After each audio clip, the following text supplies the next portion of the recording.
प्रधानमंत्री नरेंद्र मोदी ने कहा, भारत और कुवैत हमेशा एक दूसरे के साथ खड़े रहे हैं। कुवैत में प्रवासी भारतीयों को संबोधन में प्रधानमंत्री ने वैश्विक मांग को पूरा करने में भारत की कुशल प्रतिभा के योगदान का उल्लेख किया। केंद्रीय गृह मंत्री अमित शाह ने पूर्वोत्तर की वित्तीय आवश्यकताओं के लिए अलग दिशा निर्देश बनाने पर जोर दिया। वस्तु और सेवा कर परिषद ने फोर्टिफाइड चावल के दाने पर जीएसटी दर घटाकर 5% करने की घोषणा की। पहले से पैकेट बंद और लेबल वाली वस्तुओं की परिभाषा में संशोधन की सिफारिश की। दिल्ली के उपराज्यपाल वीके सक्सेना ने आबकारी नीति मामले में आम आदमी पार्टी संयोजक अरविंद केजरीवाल पर मुकदमा चलाने के लिए प्रवर्तन निदेशालय को मंजूरी दी। और वेस्टर्न इंडिया स्लैम स्क्वाश के फाइनल में कल अनाहत सिंह का मुकाबला शीर्ष वरीयता प्राप्त आकांक्षा सानुखे से। समाचार संध्या के साथ मैं विशाल शर्मा। प्रधानमंत्री नरेंद्र मोदी ने आज कहा कि भारत और कुवैत हमेशा एक दूसरे के साथ खड़े रहे हैं। प्रधानमंत्री 2 दिवसीय यात्रा पर आज दोपहर कुवैत पहुंचे। कुवैत के शेख साद अल अब्दुल्ला इंडोर स्पोर्ट्स कॉम्प्लेक्स में आयोजित हाला मोदी कार्यक्रम में भारतीय प्रवासियों को संबोधित करते हुए श्री मोदी ने कुवैत की प्रगति में भारतीय समुदाय के योगदान की सराहना की। उन्होंने कहा कि भारत के पास वो कौशल, प्रौद्योगिकी, नवाचार और जनशक्ति है जिसकी नए कुवैत को जरूरत है। श्री मोदी ने कहा कि भारत कुशल प्रतिभाओं की दुनिया की मांग को पूरा करने के लिए तैयार है। आज दुनिया का नंबर 1 फिनटेक इकोसिस्टम भारत में है। आज भारत दुनिया का दूसरा सबसे बड़ा मोबाइल निर्माता देश है। बीते 10 साल में भारत में जितना ऑप्टिकल फाइबर बिछाया है उसकी लंबाई वो धरती और चंद्रमा की दूरी से भी 8 गुना अधिक है। भारत को विश्व बंधु के रूप में प्रस्तुत करते हुए उन्होंने वित्तीय समावेशन, महिलाओं के नेतृत्व वाले विकास और डिजिटल कनेक्टिविटी में देश की प्रगति को रेखांकित किया। प्रधानमंत्री ने प्रवासी सदस्यों को जनवरी 2025 में प्रवासी भारतीय दिवस और महाकुंभ में भाग लेने के लिए विशेष रूप से आमंत्रित किया। इससे पहले प्रधानमंत्री नरेंद्र मोदी ने कुवैत में भारतीय श्रमिकों के एक कैंप का दौरा कर उनसे मुलाकात की। प्रधानमंत्री नरेंद्र मोदी कुवैत की 2 दिवसीय यात्रा पर हैं। कुवैत के उप प्रधानमंत्री शेख फहद यूसुफ सऊद अल सबह ने हवाई अड्डे पर उनकी अगवानी की। एक सोशल मीडिया पोस्ट में श्री मोदी ने कहा कि उनकी यात्रा विभिन्न क्षेत्रों में भारत कुवैत मित्रता को मजबूती प्रदान करेगी।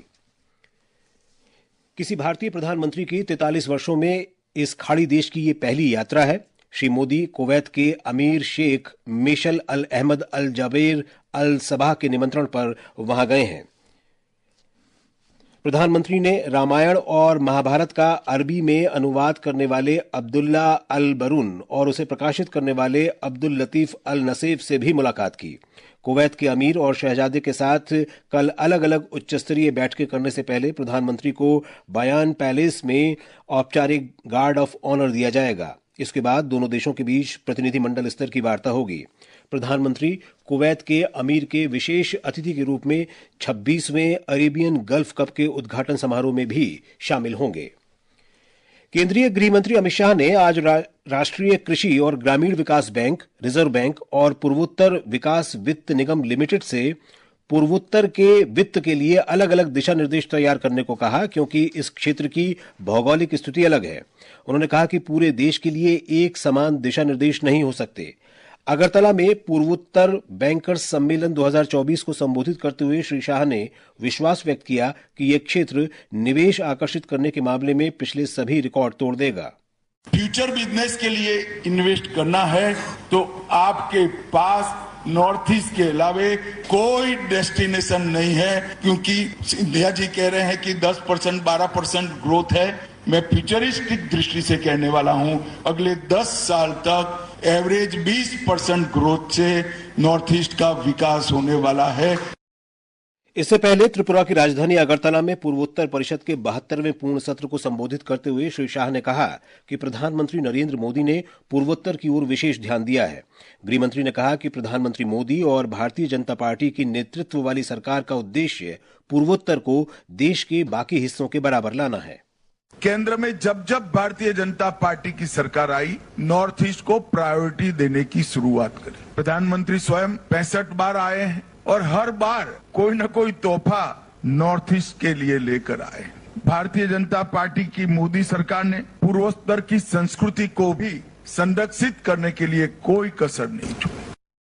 ये समाचार हमारी वेबसाइट www.newsonair.gov.in और हमारे न्यूज ऑन एआईआर ऐप पर भी उपलब्ध हैं। राजस्थान के जैसलमेर में आज वस्तु और सेवा कर परिषद की 55वीं बैठक संपन्न हुई, जिसमें वस्तु और सेवा कर से जुड़े कई फैसले लिए गए। केंद्रीय वित्त मंत्री निर्मला सीतारामन की अध्यक्षता में हुई बैठक में राज्यों के मुख्यमंत्रियों, उप मुख्यमंत्रियों, वित्त मंत्रियों और वित्त मंत्रालय के अधिकारियों ने हिस्सा लिया। बैठक के बाद संवाददाताओं को संबोधित करते हुए श्रीमती सीतारामन ने कहा कि जीएसटी परिषद ने फोर्टिफाइड चावल के दाने पर कर की दर को घटाकर 5% करने का निर्णय लिया है और पहले से पैकेट बंद तथा लेबल वाली वस्तुओं की परिभाषा में संशोधन की सिफारिश की है।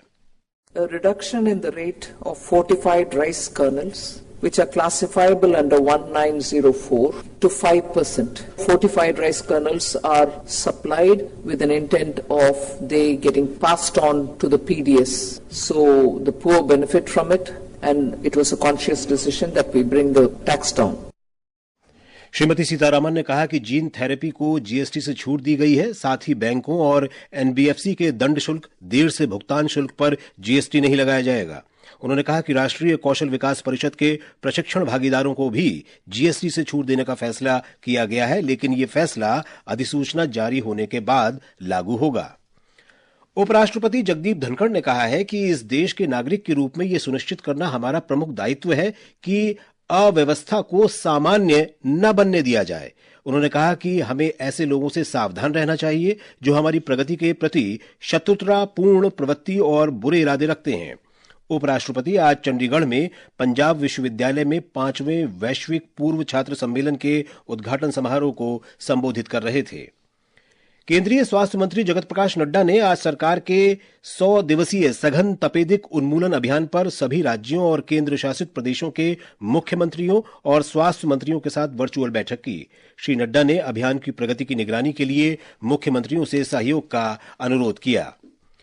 केंद्रीय शिक्षा मंत्री धर्मेंद्र प्रधान ने कहा है कि सरकार विभिन्न पाठ्यक्रमों को क्षेत्रीय भाषाओं में उपलब्ध कराने के लिए प्रतिबद्ध है।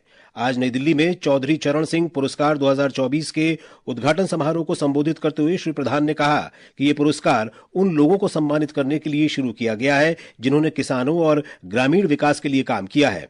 उन्होंने ये भी कहा कि देश के सकल घरेलू उत्पाद में अभी भी कृषि क्षेत्र का योगदान सबसे अधिक है। महापुरुष चौधरी चरण सिंह जी की जन्म दिवस के अवसर पे किसानों की सम्मान बढ़ाने के लिए गांव की अर्थनीति में रुचि रखने वालों के ऊपर 4 आयामों में सम्मानित करने का एक प्रथा शुरू किया गया है। आज ऐसे ही शुभ अवसर पर देश की किसानों की, देश की अर्थनीति की, आज हम चौधरी साहब के विचारों को क्रियान्वयन करने में सफल हो रहे हैं। केंद्रीय जल शक्ति मंत्री सीआर पाटिल ने फसल उत्पादकता में सुधार, संसाधनों के संरक्षण और खेती को मजबूत बनाने में एग्रो टेक्सटाइल की भूमिका पर बल दिया है। श्री पाटिल ने आज गुजरात के नवसारी में क्लाइमेट स्मार्ट एग्रो टेक्सटाइल्स प्रदर्शनी के उद्घाटन के अवसर पर यह बात कही। हमारे संवाददाता ने बताया है कि इस केंद्र की स्थापना वस्त्र मंत्रालय ने synthetic and art silk mills research association के सहयोग से की है। सर्वोच्च न्यायालय के पूर्व न्यायाधीश मदन बी लोकुर को संयुक्त राष्ट्र आंतरिक न्याय परिषद का अध्यक्ष नियुक्त किया गया है। श्री लोकुर का कार्यकाल 12 नवंबर 2028 तक रहेगा। ये समाचार आकाशवाणी से प्रसारित किए जा रहे हैं।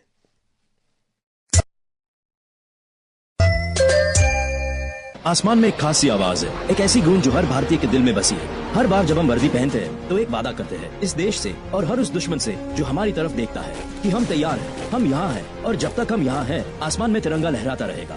भारतीय वायुसेना के आवेदन 2 दिसंबर से 31 दिसंबर तक खुले हैं। रजिस्टर करें और बने भारतीय वायुसेना में अफसर। अधिक जानकारी के लिए लॉग ऑन करें careerairforce.nic.in पर। दिल्ली के उपराज्यपाल विनय कुमार सक्सेना ने प्रवर्तन निदेशालय को आम आदमी पार्टी के संयोजक और पूर्व मुख्यमंत्री अरविंद केजरीवाल के खिलाफ अब समाप्त हो चुकी आबकारी नीति से संबंधित एक मामले में मुकदमा चलाने की अनुमति दे दी है। निदेशालय ने इस महीने की शुरुआत में श्री केजरीवाल पर मुकदमा चलाने के लिए उपराज्यपाल की अनुमति मांगी थी। क्योंकि उसे आबकारी नीति के निर्माण और कार्यान्वयन में कथित अनियमितताएं मिली थीं। एक सोशल मीडिया पोस्ट में दिल्ली की मुख्यमंत्री आतिशी ने कहा कि ये खबर केवल लोगों को गुमराह करने और मुद्दों से उनका ध्यान भटकाने के लिए फैलाई जा रही है। दिल्ली भाजपा प्रमुख वीरेंद्र सचदेवा ने दिल्ली उपराज्यपाल के फैसले का स्वागत करते हुए कहा है कि ये दर्शाता है कि श्री केजरीवाल कथित रूप से भ्रष्टाचार में लिप्त हैं। जयपुर गैस टैंकर दुर्घटना में मृतकों की संख्या 14 हो गई है। 27 घायलों का सवाई मानसिंह अस्पताल में उपचार चल रहा है। कुछ घायलों की हालत गंभीर है। जयपुर के जिलाधिकारी जितेंद्र कुमार सोनी ने दुर्घटना की जांच के लिए जांच समिति गठित की है। ये दुर्घटना कल सुबह जयपुर अजमेर राजमार्ग पर भांकरोटा इलाके में एलपीजी टैंकर में विस्फोट से हुई। इसमें 40 वाहन जल गए थे। राजमार्ग के किनारे स्थित एक पाइप फैक्ट्री भी जलकर नष्ट हो गई। हरियाणा के पूर्व मुख्यमंत्री चौधरी ओम प्रकाश चौटाला आज पंचतत्व में विलीन हो गए। सिरसा जिले के तेजा खेड़ा गांव में राजकीय सम्मान के साथ उनका अंतिम संस्कार किया गया। उपराष्ट्रपति जगदीप धनखड़ और उनकी पत्नी, मुख्यमंत्री नायब सिंह सैनी और केंद्रीय मंत्री मनोहर लाल समेत कई बड़े नेताओं ने पुष्पांजलि अर्पित कर उन्हें अंतिम विदाई दी। मौसम विभाग ने अगले 5 दिनों के दौरान जम्मू कश्मीर और हिमाचल प्रदेश में शीतलहर बढ़ने का अनुमान व्यक्त किया है। जम्मू कश्मीर में 40 दिनों की सर्दी का दौर चिल्लई कलां शुरू हो गया है। वहीं हिमाचल प्रदेश में शीतलहर के कारण निचले इलाकों में धुंध और कोहरा छाया हुआ है। राष्ट्रीय राजधानी दिल्ली में वायु गुणवत्ता बहुत खराब श्रेणी में पहुंच गई है। आज रात 8 बजे औसत वायु गुणवत्ता सूचकांक 364 दर्ज किया गया। मुंबई में western India slam squash tournament के महिला सिंगल्स फाइनल में कल 2 बार की चैंपियन भारत की अनाहत सिंह का मुकाबला शीर्ष वरीयता प्राप्त भारत की ही आकांक्षा सानुखे से होगा। सेमीफाइनल में अनाहत ने मिस्र की नूर खफागी को 3-1 से हराया, जबकि आकांक्षा ने मिस्र की ही यना स्वाइफी को पर 3-2 से जीत दर्ज की थी। और अंत में मुख्य समाचार एक बार फिर। प्रधानमंत्री नरेंद्र मोदी ने कहा, भारत और कुवैत हमेशा एक दूसरे के साथ खड़े रहे हैं। कुवैत में प्रवासी भारतीयों को संबोधन में प्रधानमंत्री ने वैश्विक मांग को पूरा करने में भारत की कुशल प्रतिभा के योगदान का उल्लेख किया। केंद्रीय गृह मंत्री अमित शाह ने पूर्वोत्तर की वित्तीय आवश्यकताओं के लिए अलग दिशा निर्देश बनाने पर जोर दिया। वस्तु और सेवा कर परिषद ने पोषण युक्त चावल पर जीएसटी दर घटाकर 5% करने की घोषणा की। पहले से पैकेट बंद और लेबल वाली वस्तुओं की परिभाषा में संशोधन की सिफारिश की। दिल्ली के उपराज्यपाल वीके सक्सेना ने आबकारी नीति मामले में आम आदमी पार्टी संयोजक अरविंद केजरीवाल पर मुकदमा चलाने के लिए प्रवर्तन निदेशालय को मंजूरी दी। और वेस्टर्न इंडिया स्लैम स्क्वाश के फाइनल में कल अनाहत सिंह का मुकाबला शीर्ष वरीयता प्राप्त आकांक्षा सानुखे से। इसके साथ ही समाचार संध्या का ये अंक समाप्त हुआ। नमस्कार।